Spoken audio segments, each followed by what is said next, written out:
Hey guys, it's Ivy. Welcome back to my channel, and today I'm going to be doing the mid-year book freakout tag. I am filming mine a little late and uploading it a little late. It's still the middle of the year. I clearly did not get ready for this video, but that's okay. At least I'm filming. So I took the questions off of Books and Lala's page because she added a little bit more questions that she saw other people answering, so I can leave her video link down below, and then I can leave the original creators linked down below as well. I did this video last year and it was a lot of fun, so I'm excited to answer the questions for this year, but I really feel like I haven't read that many books this year. I've only read 47 books. Goodreads likes to remind me that I am behind. So I'm still 6 books behind. I keep trying to catch up and then I get close and then I fall back again. It's a vicious cycle. So out of all the 47 books I have read so far this year, the first question is, what is the best book you have read in 2020? And for that, I am obviously choosing Crescent City, House of Earth and Blood by Sarah J. Maas. I could not wait for this book. It was my most anticipated release of the year and it did not disappoint me. It made me feel all the feels, and I really loved the world building, and I loved all the characters. Well, I'm on the fence about one of them now, so we'll see in the sequel, but I absolutely loved this book. So question number 2 is best sequel you have read so far, and apparently the only sequels I have really read are my rereads of Throne of Glass. So for that, I'll just go ahead and pick Empire of Storms. Queen of Shadows is my favorite book, but I don't have a physical copy of that one with me, so I'll hold up Empire of Storms. This book is just so amazing. It's so sexy, so thrilling, heart racing, heart pounding. I just love Empire of Storms so much, and I love these characters. I just love being in this world. You guys are probably sick of hearing me talk about it, but sorry, these are the only sequels I have read besides Sailor Moon mangas, which still weren't my answer. So number 3 is a new release you haven't read yet but want to, and for that I'm going to choose Beach Read by Emily Henry. I am hoping to pick this one up this month actually, because I want to read it in the summer, as it is a summer read. So yes, it's about authors and them writing books and them being all romancy together, so hopefully I can pick this one up soon. I'm also gonna mention Mexican Gothic, which I'm going to pick up after the book I'm currently reading, and this is by Silvia Moreno Garcia. This is a Gothic horror novel and one of my most anticipated releases of the year. I cannot wait to start this one. I want to feel all the feels, and I really hope it gives me Crimson Peak vibes, because that is one of my favorite movies of all time, and if this has those vibes in it, then I am so here for this. Question number 4 is your most anticipated release for the second half of the year, and for that I am picking Horrid by Katrina Leno. She has quickly become one of my favorite authors, and I cannot wait to pick this book up. I requested it from the publisher, I requested it on NetGalley, I entered giveaways. I could not get my hands on this ARC, which is so disappointing, but that's okay because the second this book is out, I'm reading it, eyes on page. I cannot wait. Number 5 is pick your biggest disappointment, and that would have to be the Songs of Ballads, and oh dear, I can't even remember the title. It's a new Hunger Games book. It's by Suzanne Collins. Why can't I remember the title? Anyways, I was so disappointed in that book. I didn't even care that it was about President Snow, because I like villains, but there was just no oomph in the story. It really didn't hold that well. It was too long, just really not enough action. It was just boring. So I had to unhaul it. It had to go. Number 6 is pick your biggest surprise, and for that I'm going to pick Lovely War by Julie Berry. I am not big on historical fiction, as you guys may have known if you've seen previous videos. I continuously try to read them, but I never like fall in love with any of them. And this one I really enjoyed. I did give it 4 out of 5 stars, so it wasn't like a full 5 stars because there were some things wrong with it.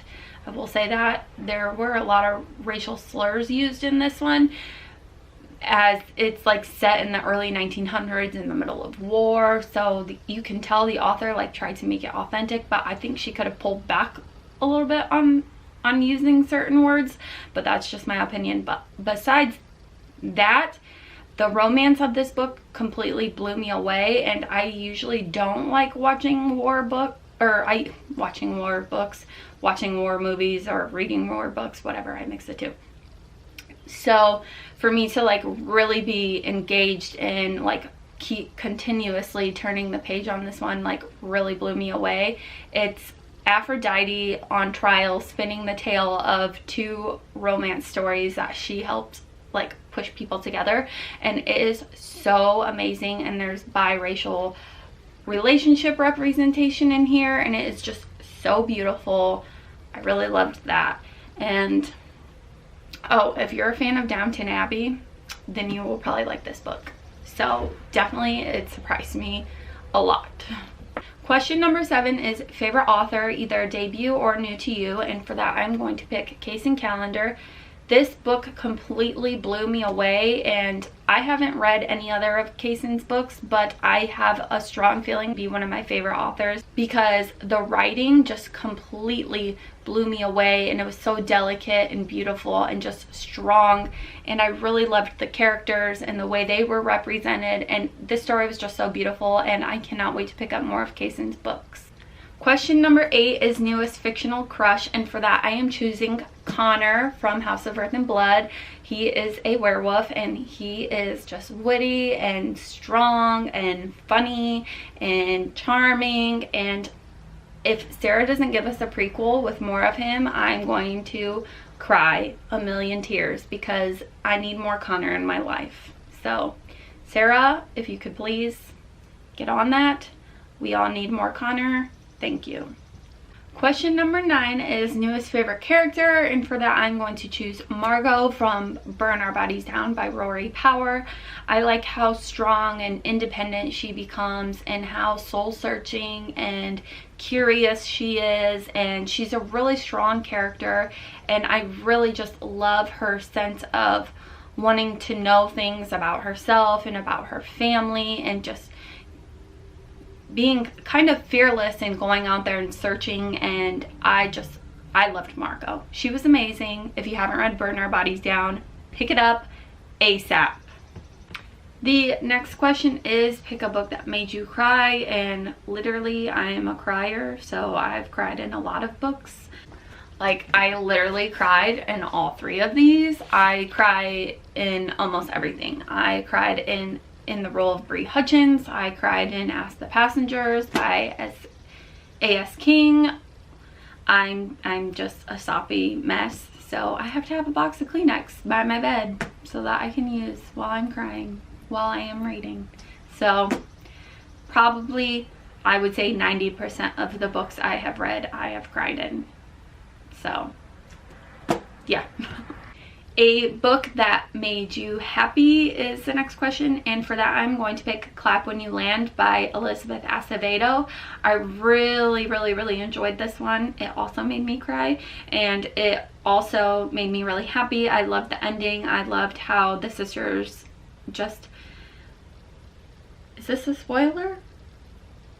Oh dear, I don't know if this is a spoiler, so just know the sisters made me really happy, and I really liked it, and it was just a beautiful story, and I love Elizabeth Acevedo, and I love her audiobooks because her voice is amazing. So definitely pick up Clap When You Land.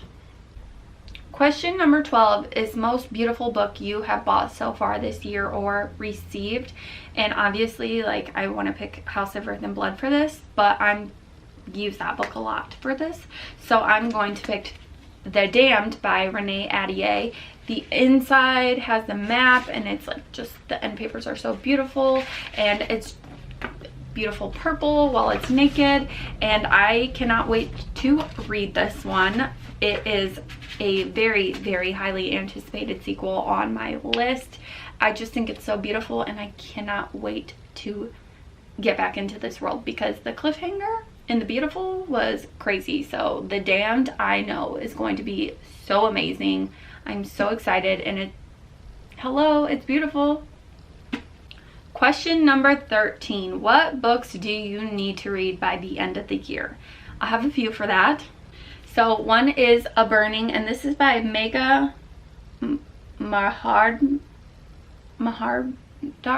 I'm going to have to look up how to pronounce this author's name. Sorry in advance that I didn't do that already. I didn't realize that I wasn't going to be able to say it out loud. You know how like you can read stuff in your head and it's like okay, but you try to speak it and it's like you can't do it? Okay, I'm having one of those moments. So I really, really want to read this one. I'm so excited for it. Another book I'm going to talk about did not come out this year, but it is on my 20 for 20, and that is Priory of the Orange Tree. It's a chunky one. I think the way I need to read this book is like read it in sections at a time, so maybe like 50 pages a day or something, even though I'm reading other books, because I just don't know why I haven't picked this up yet, because I have a feeling I'm gonna love it. It's just so daunting because it's so huge, but I know I can do it, so I need to do it. Struggles. Another one I'm going to talk about is There by Tammy Orange, and this is a book about many characters traveling to get to a powwow. And another one I would really like to read is Home Before Dark by Riley Sager. This is going to be the August Literally Dead book club pick, so I will probably pick this up at the beginning of August if I don't get to it at the end of July, because I feel like that's still like fair, you know? And then I'll be ahead of the game, which I haven't done at all this year. Question number 14 is favorite video or post you have done so far this year. If I had to pick, maybe I would pick April Shower's book tag on YouTube. On Instagram, if you don't follow me, you can find it down below. You can follow me on Instagram. I post like all kinds of stuff. I keep it like bookish and me-ish and very, very Disney. So I'll pick some of my Disney posts were my favorite because I love doing those, and I have so much fun picking out my outfit and styling it all Disney. And so yeah, follow me on Instagram if you haven't already. Question number 15 is your favorite book community members, and for that I'm going to choose Books and Lala because she is hilarious, and Super Space Chick. I love Kristen. I think she is just so cute, and she is such a fashion icon, and I love how she reads so many books and how she incorporates so much fantasy into everything. And I really get a lot of my reading recommendations from her because she's always reading like different mangas and cool stuff, and I just like I like that. And I like that she shares like, you know, like her merch that she buys. I think that's really cool. And I'll pick 3, and my third pick will be Heather from Bookables. I love her channel. I think she is so funny. She just makes me laugh every time I watch one of her videos, and I just love how she's so diverse, and she reads chick lit, fantasy, young adult, thrillers. So I really, really like her channel, and if you haven't checked any of their channels out, which I'm sure you have because I'm nobody and they're huge, so I'll leave their channels linked down below too because I adore them. Okay guys, that is it for my mid-year book freakout tag. It's starting to get hot out on the porch. It was gloomy, now it's sunny, and I'm gonna go back inside in the air conditioning, and that is it for this video. I hope you guys enjoyed, and thank you so much for watching. May you have a beautiful day. Bye!